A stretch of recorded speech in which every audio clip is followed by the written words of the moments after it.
Boa noite a todos. Hoje nós estamos vivendo a nossa aula número 40, iniciando agora o estudo do Evangelho segundo o Espiritismo, já na segunda aula sobre o Evangelho. E hoje começando uma passada assim muito rápida, sobre alguns aspectos históricos que vão nos permitir compreender melhor o Evangelho e o próprio trabalho de Jesus. Resumindo, hoje é dia de contar histórias. Por isso todos podem se acomodar melhor, não tanto que de repente o sono tome conta da gente, mas hoje é aquele dia que essas semanas são aquelas semanas em que nós vamos conhecer um pouquinho assim desses fatos históricos. E eu sei que a maioria dos companheiros acha muito agradável essa revisão histórica. Começando por lembrar que muito daquilo que nós vivemos hoje em termos de civilização ocidental teve seu início no Vale Fértil da Mesopotâmia, entre os rios Tigre e Eufrates, que nascem na Armênia e desaguam no Golfo Pérsico, uma região que foi muito assim importante na antiguidade e que continua oferecendo um material farto de notícias para os jornais, revistas e televisão do mundo inteiro. Muita coisa ainda continua acontecendo naquele trechinho do planeta e é considerada o berço da nossa civilização. O trigo ali, desde aquela época, o trigo é nativo, é a região das uvas melhores do mundo, as tâmaras, os figos. Ali floresceram os povos brancos, descendentes dos arianos, que se estabeleceram vindos através do Planalto do Irã. Esses povos dariam origem a várias civilizações, porque sempre existe uma sucessão, um povo atinge a sua culminância, logo depois vem o declínio, e assim as civilizações vão se sucedendo, e é dessa maneira que o mundo, porque a humanidade progride. Nessa região nós tivemos vários reinos, várias culturas muito importantes. Entre elas destacamos o povo assírio, que tinha características assim muito rudes e vivia em constantes guerras com os seus vizinhos. Na parte inferior, veja, a Síria floresceu mais para dentro do continente, mais para o lado das nascentes dos rios, mas um pouquinho assim mais para baixo, vindo mais para o lado do mar, ali se floresceu a civilização dos caldeus. O povo caldeu deixou também a sua marca na cultura do mundo ocidental. A civilização da Caldeia floresceu, portanto, na região mais litorânea, não embora no litoral, mais próximo do Golfo Pérsico, uma topografia assim favorável que permitiu que, protegida pela natureza, aquele povo conseguisse atingir assim um nível muito bom de cultura. Existia uma rede de diques que fazia com que as enchentes não se transformassem em catástrofes e que durante a seca a agricultura conseguisse ser mantida por esses canais de irrigação hoje soterrados. Eles conseguiram alcançar uma estabilidade econômica apoiada na agricultura, na indústria, claro, relativa aos recursos da época e através do comércio. A população dos caldeus foi formada pelos povos sumerianos e pelos povos semitas. E na fusão dos costumes, houve uma predominância com relação à língua, e foi a língua semita que prevaleceu. Por que é que nós estamos contando tudo isso, fazendo uma revisão histórica muito simples, contudo, de talvez 6, 7 ou até mais 1000 anos de história antes de Jesus? É nessa região que, se nós formos olhar no Gênesis, o simbolismo do Gênesis localizaria o paraíso terrestre, porque os rios Tigre e Eufrates eram marcas divisórias do local onde se atribuiu a existência do paraíso terrestre.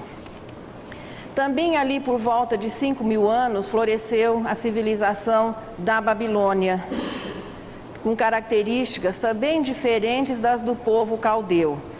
O povo caldeu era pacífico, a principal, veja, a maneira de ser, eles eram mais voltados para o estudo da astronomia e o estudo da ciência, embora a astronomia também seja uma ciência. Então eles tinham assim um lado mais científico e uma forte influência religiosa.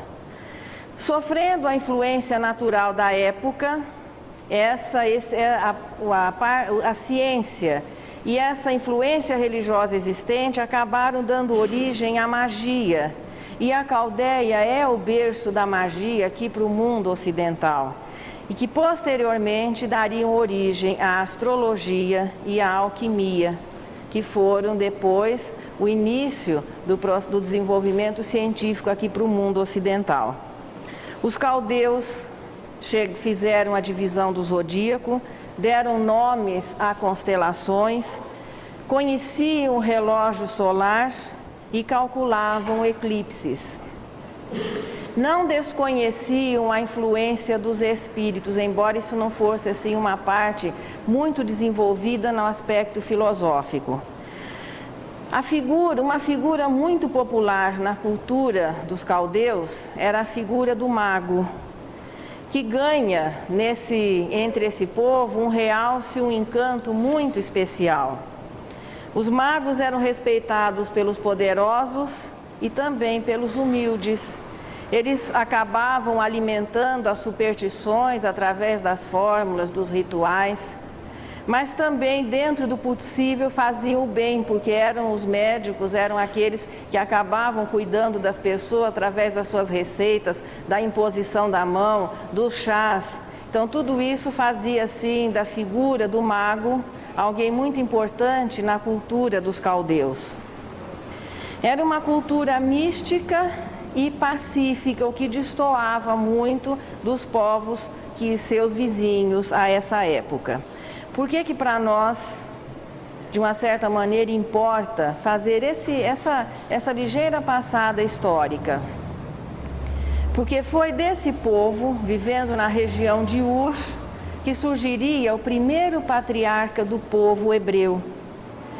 Abraão foi o homem escolhido para ser o precursor da ideia do monoteísmo. Ele vivia nessa região, a que os judeus depois chamariam de Shinar, e através de uma revelação, os espíritos se apresentaram a ele, e ele dizia que tudo que é passado nos textos do Velho Testamento é que era Deus diretamente se dirigindo ao homem ou à humanidade. Mas ali foi-lhe dito que ele deveria mudar-se da região onde ele vivia, e que ele teria um trabalho muito grande mudando, veja, não foi dito dessa maneira, mas era o início da primeira reforma do pensamento religioso da humanidade. Ele inicia entre a sua família uma nova cultura religiosa, abolindo o politeísmo e começando o trabalho, os alicerces do monoteísmo que Moisés viria a oficializar depois. Ele era filho de Terá e a essa altura estava casado com uma mulher muito bonita chamada Sarai. Entre os costumes do povo oriental, ter uma família numerosa era alguma coisa muito importante. E embora muito bela e muito amada por seu esposo, Sarai ainda não havia conseguido oferecer-lhe um filho. Preferencialmente que esse filho fosse um homem, então era muito importante que o primogênito fosse um menino. Mas Abraão já andava até meio aborrecido, meio triste, desanimado de que ele pudesse deixar uma descendência da sua esposa. Quando os espíritos se apresentam e fazem a revelação acerca do monoteísmo, também lhe dizem que ele seria pai de uma grande nação e que a sua descendência seria mais numerosa que a poeira das estradas e as estrelas no céu. A essa altura, Abraão não tinha conseguido sequer ter um descendente. E nós temos que admirar nesses patriarcas, nesses líderes do passado, É aquela fé que, embora não raciocinada, mas motivava as pessoas às grandes mudanças, às grandes realizações. Aqui nós podemos, a partir do momento que Abraão sai de Ur e se dirige à região, ao Vale Fértil do Rio Jordão, onde hoje é o Estado de Israel, tem início a história do povo hebreu. Esse fato aconteceu mais ou menos há 3.000 anos antes de Jesus, e de 3.000 a 1.400 antes de Cristo é conhecido como período pré-mosaico. De 1400 ao ano 1000, ainda antes de Jesus, nós temos o período mosaico. O terceiro período vai de 1000 a 616 a.C. O quarto período de 616 a 546 a.C. E o quinto período de 586 até a destruição e a diáspora, que foi a expulsão do povo judeu das suas terras. Todo esse referencial histórico nós temos tirado principalmente do Velho Testamento, pois ali nós vamos encontrar uma narrativa histórico-religiosa, embora parcial, porque os autores são judeus, mas dá para se fazer um levantamento histórico dos usos, dos costumes, dos acontecimentos, porque o nosso objetivo aqui é uma visão histórica, mas religiosa do assunto. O Velho Testamento se apresenta dividido inicialmente em 5 primeiros livros que são atribuídos a Moisés, embora não se tenha uma certeza histórica de que Moisés os houvesse escrito, mas em todo caso são atribuídos a Moisés, não sendo, contudo, a Bíblia o livro mais antigo das tradições da humanidade. A bem da verdade, é um dos livros considerados sagrados, o mais novo. É a edição mais nova de uma história que vem se repetindo milenarmente nas tradições de outros povos. Nós temos no Velho Testamento o primeiro livro, chamado Gênesis, que trata da criação do mundo e o início, da própria formação do povo hebreu. O segundo livro é o Êxodo, esse fala da saída do povo hebreu do Egito. O terceiro livro é o Levítico, que traz as leis que organizaram o culto religioso entre o povo hebreu. O quarto livro é o Números, que fala da organização social e quando é realizado o primeiro censo da população. E o último livro é o Deuteronômio, onde nós vamos encontrar as leis e as instruções de Moisés acerca de todos os assuntos. Porque o patriarca exercia uma função, ele era o líder religioso, ele representava o poder executivo, judiciário, e ele exercia uma ascendência moral inquestionável sobre todo o grupo. O primeiro período, que é o período mosaico, e que começa 3.000 anos antes de Jesus, com a saída de Abraão da região da Caldeia, e depois fazendo aquela viagem, atravessando o Istmo de Suez para se localizar ali na região, não veio do Egito. Ele sai da Caldeia e vai se localizar ali no Vale Fértil do Rio Jordão. A partir daquele momento em que, através de uma revelação, ele é informado de que Deus era um só, e se nós formos olhar os textos, quando alguns espíritos diretamente conversavam com os homens, e com a ideia de se fortalecer a ideia do monoteísmo, é sempre na primeira pessoa do singular. Eu sou o Senhor vosso Deus. É a maneira como nós vamos encontrar em todas as oportunidades em que se fala dessa conversa direta, a partir de Abraão, sempre eu sou o Senhor vosso Deus, que depois viria ser a mesma maneira como se organiza o primeiro mandamento. Ele imprime a partir daí uma nova direção ao culto religioso, uma nova direção, uma nova filosofia entre inicialmente a sua família. Como com a sua esposa ele ainda não houvesse conseguido ter filhos, e a poligamia ainda é um costume entre muitos povos orientais, quem chega em primeiro lugar e consegue oferecer um filho a Abraão é uma escrava chamada Agar. E esse menino recebe o nome de Ismael. E durante alguns anos, mais ou menos uns 6 ou 7 anos, Ismael era o encanto de toda a família, recebendo todo o carinho, todo o respeito, porque era o primeiro filho do patriarca. Ocorre que, 6 ou 7 anos depois, Saraí também fica grávida e nasce Isaque. A partir daí, os problemas familiares possivelmente começaram a acontecer.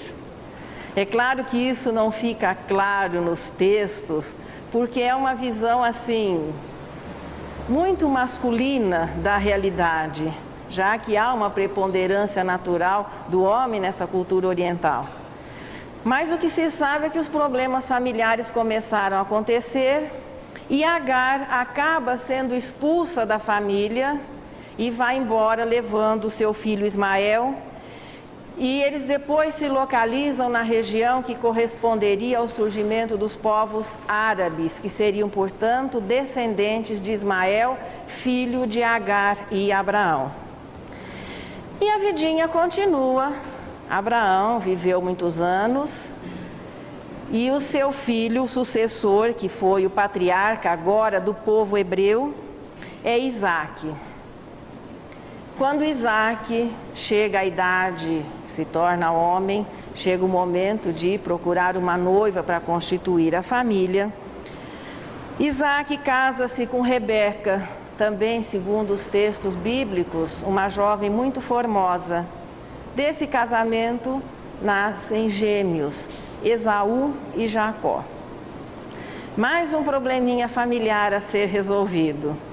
Eram gêmeos, mas Esaú era o primogênito. E todos os direitos de patriarca, todos os direitos de liderança na família deveriam caber a Esaú. Apenas que Esaú, se fosse nos dias de hoje, seria correspondente nos anos 60 ao playboy. O que menos lhe interessava eram os problemas administrativos, filosóficos, religiosos, agora não mais da família, mas já de um povo. Porque naturalmente houve a multiplicação das pessoas, outros foram se agregando e não era apenas a família de Abraão, mas já a reunião de algumas tribos, então era toda uma população a quem caberia Esaú liderar. Jacó, que era o outro irmão, era totalmente diferente do primogênito. Era talhado para ser o patriarca. Só que se esbarrava com alguma coisa muito difícil de ser modificada. As tradições que vinham, veja, eram anteriores ao próprio Abraão. Quem deveria ser o sucessor de Isaque deveria ser Esaú.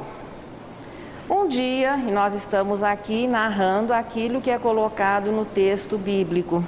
Esaú gostava muito de caça, de passeio, acho que de paquera também, porque ele não era, o problema dele não era administrativo, filosófico ou religioso. E ele chega em casa e o seu irmão está fazendo uma sopa de lentilhas. E ele pede ao irmão, também os textos dizem que ele era meio bruto, meio violento, e ele acaba querendo que o irmão lhe ceda a sua refeição. O irmão só lhe diz o seguinte, que cederia o seu prato de lentilhas se ele cedesse o direito à primogenitura. Esaú nem piscou. Passou a mão no pão, passou a mão no prato e entregou a primogenitura para o irmão. Mas a situação ainda não estava resolvida. Para que o filho fosse considerado primogênito, ele deveria receber a bênção do pai quando o pai morresse. E entre Esaú e Jacó existiu uma diferença muito grande. Um era mais delicado e Esaú era mais atlético, diz os textos assim, muito cabeludo, muito peludo. Quando Isaque, melhor dizendo, está quase para desencarnar, o que é que Rebeca faz? Esaú havia saído para levar a sua vidinha de sempre, caçando, pescando, passeando, sem preocupações maiores com a vida na comunidade dos hebreus. Rebeca coloca um pelo de carneiro nas costas do filho Jacó, e quando Isaque está lá, vai, não vai, fechando os olhos sem enxergar direito, o filho se ajoelha e recebe a bênção do pai que oficializava a primogenitura. A partir daí, Jacó passa a ser o novo patriarca do povo hebreu. É claro que Esaú de início ficou meio aborrecido e nos textos bíblicos existe toda a narrativa dos problemas que os dois irmãos viveram, mas no fim Esaú acaba entendendo que era melhor ele continuar a vidinha dele e que Jacó realmente era a pessoa talhada para ser o líder daquele povo. Mais um probleminha a ser resolvido. Era o momento de Jacó escolher uma esposa. E Jacó viaja até as terras do seu tio Labão, porque eles sabiam que ali existiam umas primas. E possivelmente Jacó conseguiria encontrar na família do tio uma jovem que pudesse ser a sua esposa. O hábito de casar entre as famílias também fazia parte da tradição do povo hebreu. Quando ele vai chegando perto da casa do tio, ele encontra ao lado de um poço uma jovem muito bonita e gentilmente acaba lhe oferecendo água, eles acabam conversando e Jacó perde-se de encantos por aquela jovem. Mas como ele deveria ir para a casa do tio, ele vai para a casa do tio e inesperadamente, quando ele chega lá, quem é a jovem que ele havia conhecido à beira do poço? Raquel, sua prima. Tudo resolvido. Parece que era só ele pedir a mão da moça, oficializar o casamento. Quando ele vai pedir a mão de Raquel para o tio simplesmente lhe diz o seguinte, que ele teria muito prazer em conceder a mão de Raquel, mas só que antes ele deveria trabalhar para ele de graça durante 7 anos. Era muito importante, veja, esse senhor tinha 2 filhas, e uma mão de obra de um jovem forte, apaixonado, era alguma coisa que o tio não poderia perder. E Jacó começa o trabalho de 7 anos servir a Labão, seu tio, e noivando Raquel. Passados os 7 anos, marca-se a cerimônia do casamento, tudo bonito, em meio a festas. E as noivas, as mulheres até hoje, lá vivem, principalmente na cerimônia de casamento, vem toda coberta por véus, né? É efetuada a cerimônia, partem para a lua de mel. Só que quem havia se casado com Jacó não era Raquel, mas ela tinha uma irmã mais velha, Lia. E Jacó esqueceu-se que fazia parte das tradições do seu povo, que a mais nova não casa antes que a mais velha tenha se casado. Ele volta para reclamar para o tio, mas como o senhor me entregou a noiva errada? Não, você pode também se casar com a Raquel, só que você vai trabalhar mais 7 anos. Camões escreveu um poema muito bonito a respeito do assunto. E lá ficou Jacó trabalhando mais 7 anos, servindo ao tio, casado com Lia, já começando a família e noivando com Raquel. Normal naquela cultura. Aqui acabaria quase que acho que em noticiário policial, mas normal na cultura daquele povo. Depois de 14 anos, finalmente Jacó consegue casar-se com a sua querida Raquel. Acho que poucas mulheres receberam no mundo tanta demonstração de amor. E ainda Camões termina o poema dizendo que se ele tivesse que trabalhar mais 7 anos pela Raquel, que ele o faria. O tio não pensou nisso. Formada a família, Jacó teve 13 filhos. 2 de Raquel, José e mais tarde Benjamim, o último. Teve vários filhos com a Lia e também com algumas escravas. E uma família assim, bem dentro dos hábitos e dos costumes, uma família patriarcal. Devia ser uma maravilha aquela mesa grande, todos os filhos, depois as noras quando viessem. Então era cada almoço e cada jantar era realmente uma festa. Só que um outro probleminha familiar começa a surgir. O pessoal diz, o que isso tem a ver com o evangelho? Muito. Então nós vamos chegar mais adiante. Hoje é dia de contar histórias. Os irmãos, filhos de Lia e das escravas, tinham muito ciúme do primeiro filho de Raquel, porque naturalmente Jacó demonstrava um carinho especial por Raquel. Ela era a noiva e a esposa escolhida. Lia, de uma certa maneira, foi a esposa imposta por um costume. Embora ele não maltratasse, embora eles já tivessem até filhos, mas Raquel era a preferida e o filho de Raquel também era melhor tratado.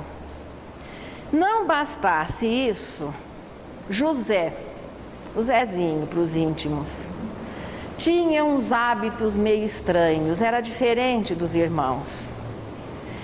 E era a família se reunir para um almoço ou para um jantar e de vez em quando lá vinha o José com alguma coisa que acabava aborrecendo a família.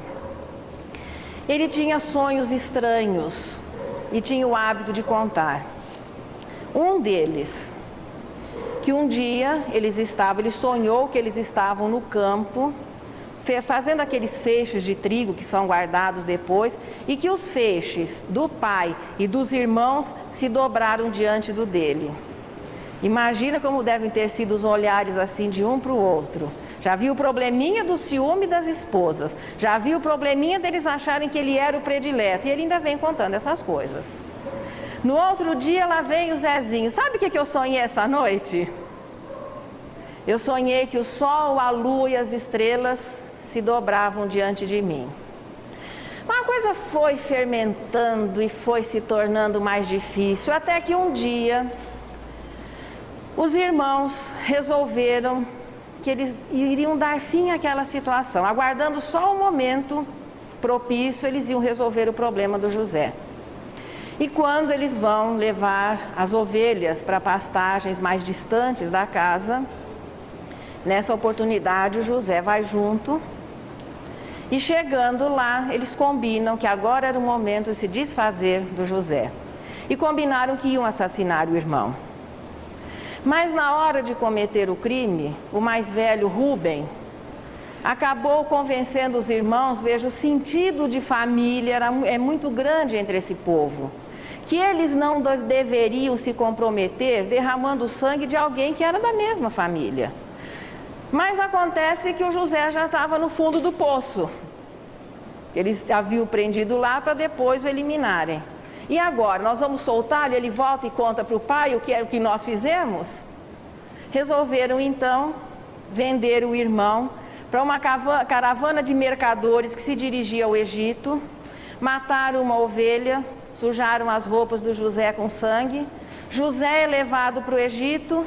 E eles retornam à casa e arrumam uma história muito bonita, que José havia morrido defendendo os rebanhos que foram atacados por lobos e que eles não puderam nada fazer. Jacó chora muito a morte do filho amado e mais tarde a sua esposa Raquel lhe dá um outro filho, Benjamim. Portanto, o número 12 continua sendo mantido na família. José chega ao Egito, levado como escravo pelos mercadores, e acaba sendo vendido e vai trabalhar na casa de um alto funcionário da corte egípcia chamado Putifar. Parece que José era daquelas pessoas que não precisam procurar encrencas. As encrencas chegam todas onde ele está. Pode ser também que na narrativa sempre o herói, é claro, tem que ser um judeu, mas tudo bem. O que acontece é que enquanto José começa a trabalhar na casa desse senhor, desse nobre, a sua esposa começa a achar aquele escravo hebreu tão simpático, de olhos tão bonitos. E José acaba sentindo que a sua situação estava novamente em perigo. Diz o texto bíblico que ele resistiu bravamente às investidas da senhora. E ela, aborrecida com isso, um dia em que o marido estava voltando de uma viagem, rasga as vestes, sai gritando como se ela tivesse sido assim, agredida pelo José.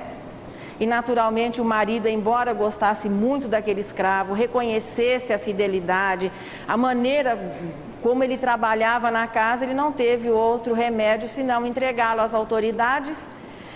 E José vai para a prisão egípcia. Ali ele seria possivelmente esquecido, que quem queria se incomodar com o escravo que havia sido preso por desrespeitar a sua senhora, ele passaria por lá o resto da sua vida, se um outro fato não começasse a acontecer. Parece que o povo sonhava muito naquela época, não tinha televisão, opção de coisa, dormia-se mais cedo. E o faraó começa a ter alguns sonhos e que começaram a perturbá-lo.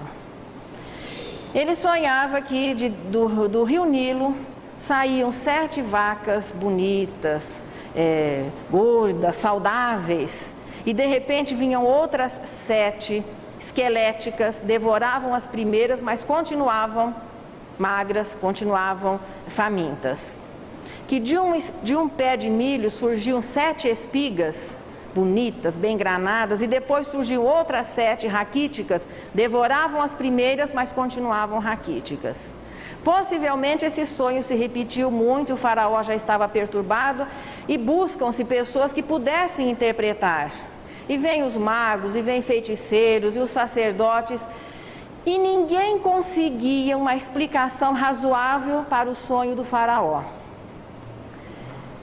Presos junto com José, lembram-se do José? Estava lá na prisão, curtindo a prisão indevida, segundo o texto. Foi levado um dia o copeiro e o padeiro da corte.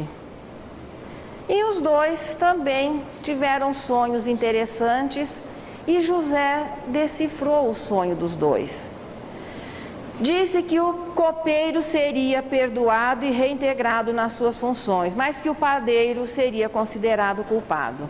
Dito e feito, o padeiro foi executado, e chega um dia que é reconhecida a inocência do copeiro e ele volta às suas funções, entre as quais servir o faraó.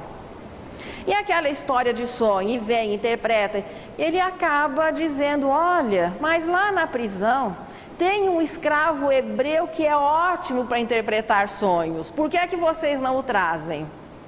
E eles vão e buscam José. José chega na corte e diz o faraó o seguinte: que durante 7 anos o Egito viveria um período de muita fartura, mas que depois viria um período de mais 7 anos de seca, de tristeza, de carência de tudo, e que era importante que eles se preparassem, que esse aviso era em função de haver um preparo para que quando chegasse a seca, as pessoas não perecessem pela falta do necessário. E começa a conversar, dá algumas sugestões, e o faraó se encanta, parece ser José uma pessoa de muito boa presença, boa conversa, que tinha um carisma assim especial. E é surpreendente que entre os egípcios, que a maioria dos povos da antiguidade eram muito zelosos, muito ciosos, assim, de mistura com estrangeiros. O estrangeiro nem sempre era bem-vindo e bem recebido. José era um escravo hebreu e acaba se transformando no primeiro ministro do Egito. E assume, veja, com poderes quase à mesma altura do faraó. E ele imprime um novo rumo à administração e constrói aquilo que nós conhecemos hoje como silos, que permitiam uma armazenagem dos grãos sem que esses se estragassem. E José vai comprando em nome do Estado toda a produção excedente do Egito, tudo aquilo que podia ser comprado pelo Estado era comprado e armazenado nos silos, aguardando o quê? Os 7 anos de seca, os 7 anos de miséria. Passados 7 anos de fartura, com uma produção como nunca se havia visto, veja, o Egito dependia, a agricultura do Egito dependia das cheias do rio Nilo. Existindo a seca, não existia como as cheias acontecerem, não existia como se plantar, não existia como colher. Chegado o início da seca, e essa seca atingiu toda a região, inclusive da família de José, que vivia ali na região de Israel, o Egito passa a viver um período de muita prosperidade, porque evidentemente quem queria comprar trigo, quem queria comprar grãos do Estado, tinha que pagar o preço que o Estado quisesse.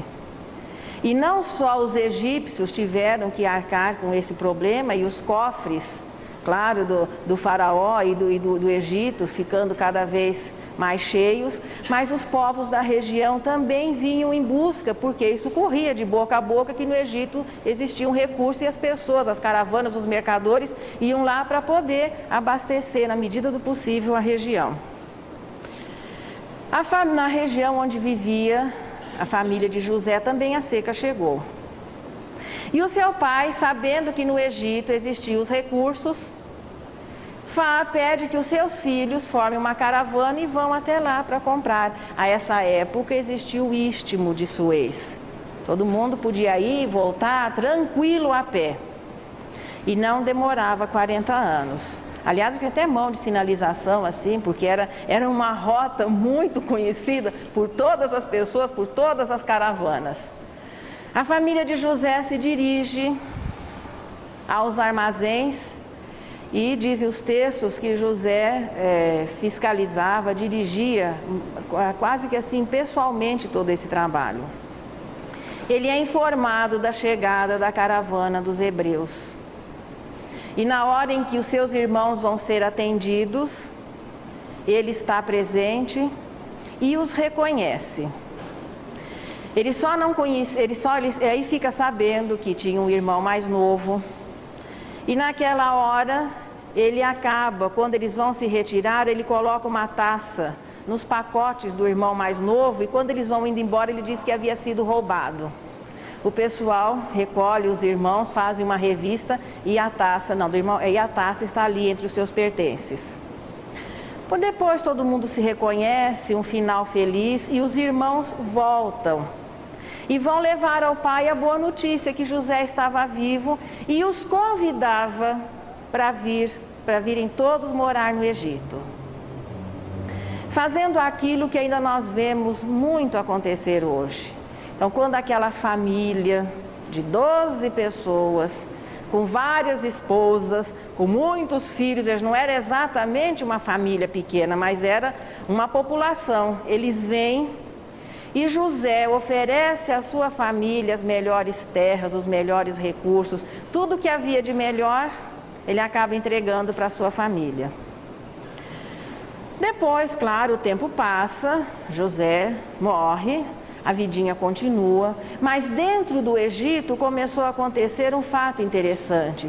Existiam duas culturas, duas populações, os egípcios e os hebreus, que continuaram se multiplicando, continuaram tendo acesso à fortuna, continuaram a vida. E chega um ponto em que essa convivência vai se tornando difícil.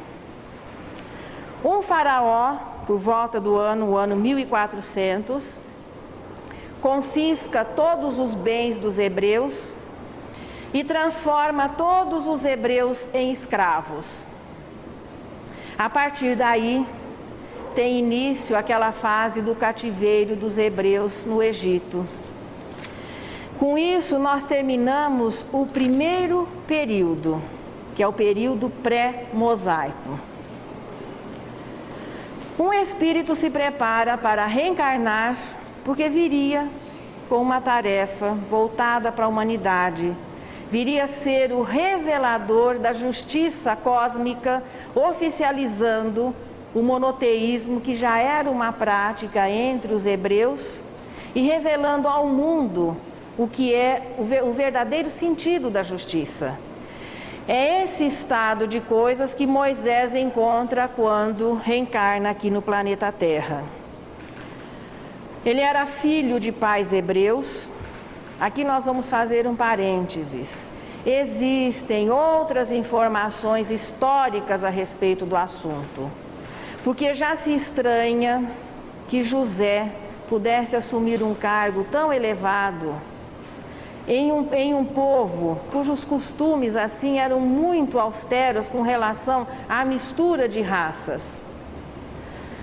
Moisés reencarna, filho de pais hebreus, e quando ele havia nascido e tinha alguns meses, é uma fase em que aquele faraó reinante havia decretado a morte de todos os meninos hebreus com menos de 2 anos.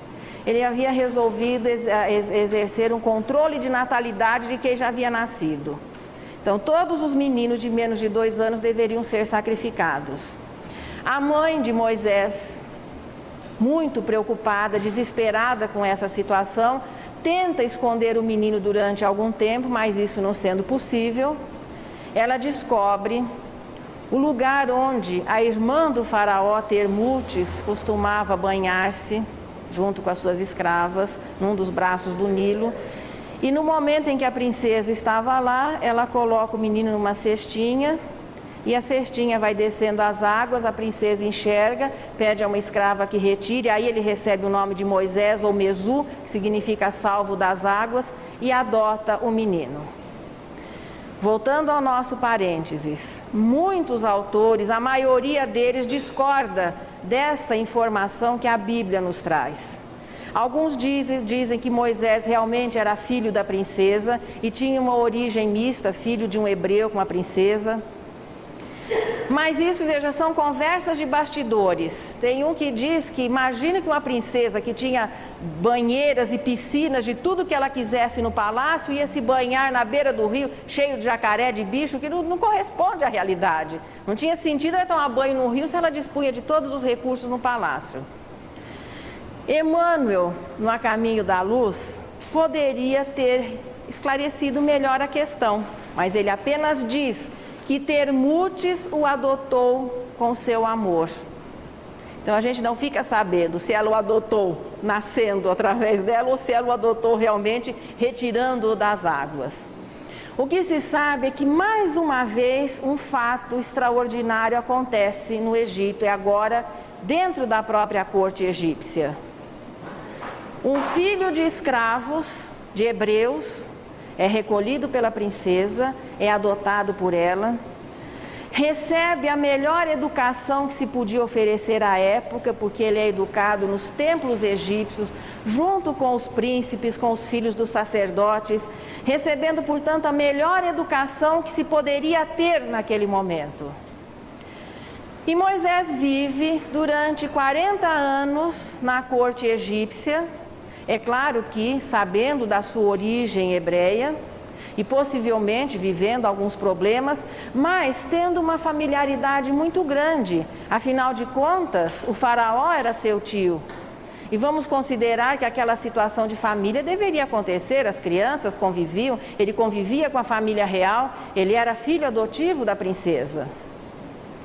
Mas dizem ainda os textos bíblicos que um dia o jovem Moisés, 40 anos naquela altura, era jovenzinho, não havia nem pensado em casar. Ele vê um soldado egípcio surrando um escravo judeu, hebreu, acaba se envolvendo e acaba matando o soldado. Bom, nem a proteção da sua mãe seria suficiente para resolver o problema que Moisés teria a partir daí. Ele foge, vai para a região da Média, ali ele encontra uma família de pastores e acaba se colocando ao serviço de Jetro, que por sinal tinha também apenas uma filha. E era um problema muito grande para essa moça conseguir administrar junto com o pai os rebanhos, tudo aquilo, e aquele jovem de 40 anos se for a solução que a família lhe encontrara para ajudar nos trabalhos duros, rudes, daquela vida de pastor, principalmente numa região não muito favorável. Moisés apaixona-se por Séfora e acaba se casando com a filha de Jetro, Séfora, e fica durante algum tempo vivendo na região da Média. E essa região, ele acaba conhecendo muito, nesse período da sua vida de pastoreio, algumas particularidades do Mar Vermelho, porque era perto da região do Mar Vermelho. Moisés havia sido iniciado nos mistérios do Egito. Tudo aquilo que a ciência podia colocar à disposição de alguém, Moisés havia aprendido. Ele não era um pastor rude e comum. Portanto, sabia observar a natureza e durante muito tempo, vivendo às margens do Rio Vermelho, sabia todos digamos assim, os hábitos da maré. as particularidades da maré quando enchia, quando a maré ficava vazante.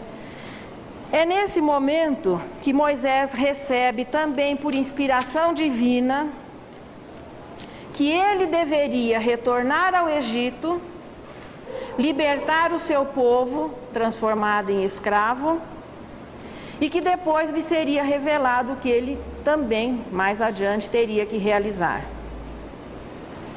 Mais uma vez nós temos que admirar a fé que as pessoas tinham nos espíritos, embora no momento era como se fosse Deus conversando com Moisés. Não existia o recurso dos livros, ninguém ia buscar confirmação em outros médiuns, era aquela pessoa consigo mesmo e com aquilo que ele havia presenciado. Ele deixa tudo ali que havia sido sua vida durante alguns anos, volta ao Egito, encontra um primo seu chamado Arão e começa todo o trabalho de fazer com que os hebreus começassem a se interessar pela sua liberdade, porque haviam sido séculos de cativeiro. Eles estavam, quer dizer, aquela geração estava habituada àquele estado de coisas. E o que ele iria propor a eles, que era uma volta a pé pelo deserto para buscar o que? As suas origens, voltar à terra dos seus ancestrais. Começa aquele período em que Moisés se dirige à casa real, em muitas oportunidades intimando o faraó para que libertassem os hebreus. Nós não vamos entrar em todos os detalhes que a Bíblia coloca. Por que foi mais fácil? Qual hebreu que teria coragem de ir em uma audiência pública enfrentar o faraó? Apenas alguém que de uma certa maneira fizesse parte da família. Quer dizer, aqueles salões, aquelas pessoas faziam parte da infância e da juventude de Moisés. E possivelmente um hebreu comum não tivesse sequer falado numa sala de audiências da corte egípcia. Mas, queira ou não, Moisés ainda era alguém assim, um pouco da família. E ele vai se utilizando desses recursos, do seu conhecimento, e chega um momento em que o faraó acaba autorizando a saída dos hebreus. E começa todo o trabalho, mas foi uma saída assim também muito apressada, porque quando foi dada a autorização era para deixar o país já. E o pessoal carrega aquilo que pode, então é aquela população toda que reinicia a volta pelo mesmo caminho feito anteriormente, quando há alguns séculos atrás a família de José vai para o Egito. Então aquela população toda retorna. Muitos, não satisfeitos com a mudança, preferiam continuar escravos a que enfrentar a incerteza do deserto. Mas Moisés vai assumindo uma liderança e ele traça um roteiro muito diferente daquele utilizado pelas caravanas. Qualquer pessoa sabe que o ponto mais curto que o caminho mais curto entre dois pontos é a reta. Só que Moisés não usa esse esquema, ele faz um triângulo. Então, se vocês forem conferir um mapa em casa, do Egito a Israel, o Monte Sinai é a ponta do triângulo. Ele não fez o caminho convencional, que as caravanas faziam isso em dias. Mas eles acampam às margens do Mar Vermelho. E chega o momento em que acabou a corte, o faraó se arrependendo de haver autorizado a saída dos escravos, que queira ou não era uma mão de obra relativamente barata a essa altura, embora fosse uma população muito grande. E o exército egípcio sai para ir ao encalço dos escravos para trazê-los de volta. É a célebre passagem do Mar Vermelho, que o filme mostra como se fosse gelatina, Moisés batendo o bastão e as águas se abrem e formam aquela parede reta e todo mundo passa no meio. E quando o exército egípcio vai passar, as águas retornam. Milagre sobrenatural não existe. O conhecimento e o aproveitamento das leis, sim. Quando o Caramuru, usando uma espingarda, atira, os índios o consideraram o quê? Um filho de Deus, o Deus do trovão. Quando Bartolomeu Dias coloca fogo no álcool, também os índios o consideraram o quê? O Anhanguera, o diabo velho, porque eles não conheciam aquilo. Moisés, além de ser iniciado na ciência secreta egípcia, havia vivido muitos anos naquela região e conhecia exatamente o fluxo e o refluxo das águas. E eles não passaram em meio ao Mar Vermelho, mas num dos braços. E eles estavam a pé, quando muito, levando um burrinho, qualquer coisa assim. E os hebreus todos atravessam, já estavam atravessando quando os exércitos chegaram, e os egípcios entram naquele lugar barrento, lodoso, com carros, aqueles carros de ferro, aquilo tudo, e acabam atolando, e praticamente todo o exército egípcio acaba perecendo naquela célebre passagem. Então não houve milagre, ou Deus sendo parcial, favorecendo a uns em prejuízo de outros. Houve sim um aproveitamento, e nós temos que reconhecer que Moisés era o espírito escolhido, muito inteligente, havia recebido uma educação primorosa para que ele fosse o líder, o legislador daquele povo que durante 40 anos, segundo os textos bíblicos, ele manteve no deserto. Por que é que ele levou 40 anos para ir do Egito a Israel, que qualquer caravana fazia em poucos dias? Será que ele não conhecia o roteiro, não tinha alguém que traçasse um mapa? Ele conhecia perfeitamente toda a região. Só que ele também, de caso pensado, tinha um trabalho a realizar. A cada 10 anos nós temos uma geração. Ele saiu com um grupo de pessoas do Egito. Mas os que 40 anos chegariam depois em Israel já eram outras pessoas. E ele ficou acampando, então existe, quem quiser pesquisar, existe até o roteiro dos acampamentos, plantava-se, colhia, então iam renovando, ia sendo abastecido. Nesses 40 anos, foram sendo substituídas as gerações, e Moisés foi educando à sua maneira as gerações que vinham surgindo. Aqueles que estavam habituados, inclusive até o monoteísmo, que era a religião, era o ponto de união daquele povo, e muitas pessoas acabavam assim enfraquecido, tanto que quando ele se recolhe ao Monte Sinai para meditar, o que acontece? Enquanto ele estava lá e psicografa, claro, no estilo da época, como é a maneira dos Flintstones, né? Psicografa nas pedras os termos do decálogo, o pessoal estranha, ficaram perturbados porque o chefe não aparecia, e fundem um bezerro de ouro e começam a reverenciá-lo como faziam no Egito. Quando Moisés volta, dizem os textos que ele ficou aborrecidíssimo, quebrou as tábuas da lei, ficou bravo. Passada a raiva, Deus vira para os espíritos, volta, escreve de novo. E ele volta, novamente escreve o texto do decálogo, e a revelação da justiça chega à humanidade terrestre. Veja que, se nós formos fazer uma avaliação, o decálogo é a síntese do pensamento nobre de todas as religiões do passado. Nós vamos encontrar frases do decálogo fazendo parte das tradições de outras religiões. Moisés não desconhecia isso, porque no Egito, o Egito alcançou um nível muito avançado de ciência, de conhecimento. Então Moisés era um homem preparado para o trabalho que viria a realizar. Ser um intérprete da revelação da justiça e ser o líder e legislador daquele povo. Depois desse acontecimento em que o povo começa, a partir daí, o decálogo passa a se constituir a linha moral do povo hebreu, Moisés também vai oferecendo as suas leis.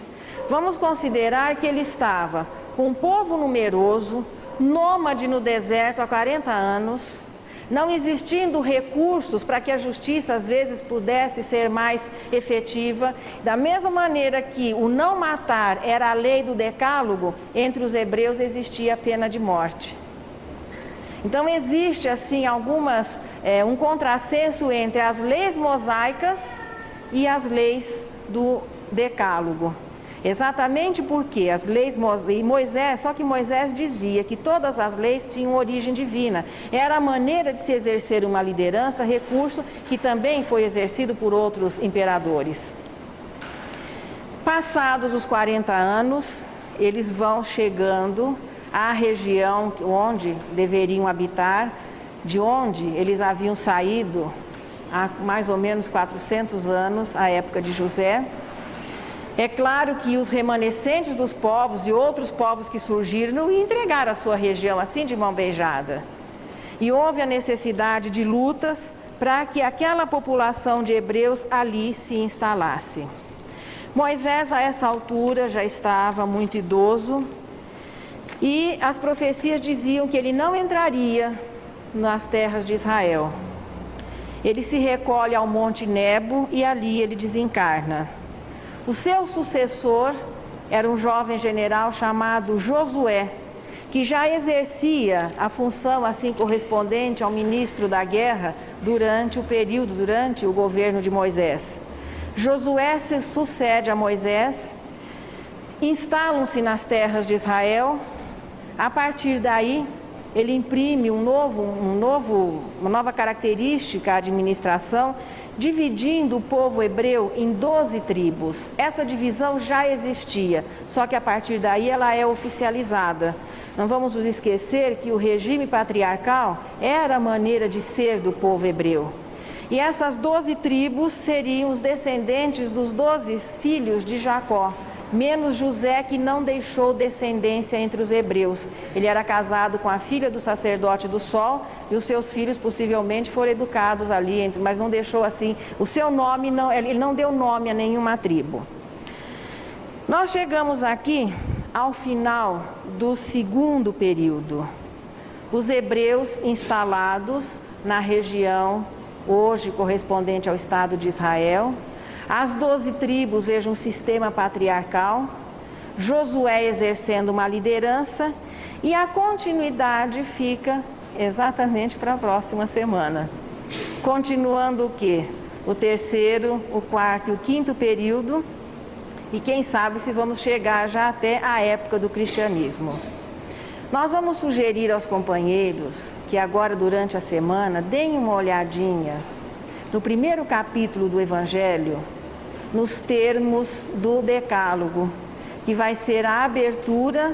Então nós vamos comentar um pouquinho os 10 mandamentos e depois, continuando nessa revisão histórica, o que aconteceu entre o povo de Israel até os 600 anos antes da vinda de Jesus, que foi um período assim também muito interessante, onde algumas pessoas exerceram uma influência moral, realizando o trabalho de precursor da vinda do Messias. É aquele preparo assim carinhoso para que os companheiros que vão receber o passe possam estar mais receptivos, mais tranquilos. E Maria Dolores hoje, quando ela fala assim, alma querida, escuta, eu tenho certeza que todo mundo se sente bem pertinho, junto, recebendo a palavra dessa companheira de todos nós. Alma querida, escuta. Quando a tribulação te agrave a luta, flagelando-te o ser, tanto quanto desejas elevar-te, recorda a lei de Deus em toda a parte, trabalhar e esquecer. Não te agrilhoes a nuvens do passado, nem te aflijas pensando no porvir. De esperança a brilhar no coração contente, renova-te e confia alegremente no privilégio de servir. Contempla dos caminhos em que pousas, no amálgama das vidas e das coisas, todos os elementos que te apoiam, do mundo conhecido ao mais além, guardam consigo apenas, a fim de que o progresso sobrenade, aquilo que lhe des continuidade no trabalho do bem. O astro do dia a refulgir no tempo, quanta vez terá visto sobre a terra, povos e gerações, servos e reis, templos e tribunais, ordens e leis, nas florações da paz ou nas cinzas da guerra. Observa, porém, que o sol não fala disso e, ainda hoje e sempre a resguardar-nos, permanece em serviço. O chão silencioso não confessa quanta vez engoliu detritos agressores. Sabemos tão somente que responde onde o lixo, as ocultas, se lhe esconde com braçadas de flores. Fertilizando a vida, a fonte deixa o lodo e tudo ouvida, para ser água, enfim, clara e singela. A argila sofre o fogo que a transforma, tudo esquece, ganhando nova forma, em porcelana rendilhada e bela. Assim também, alma querida e boa, não reclames, perdoa, e nem exijas, ama. Se aspiras a encontrar as alturas do bem, no anseio por mais luz que te mantém, auxilia e constrói algo mais que o dever. Porquanto o lema da felicidade, sem que a dor nos deprima ou a queda nos degrade, será sempre servir, trabalhar, esquecer.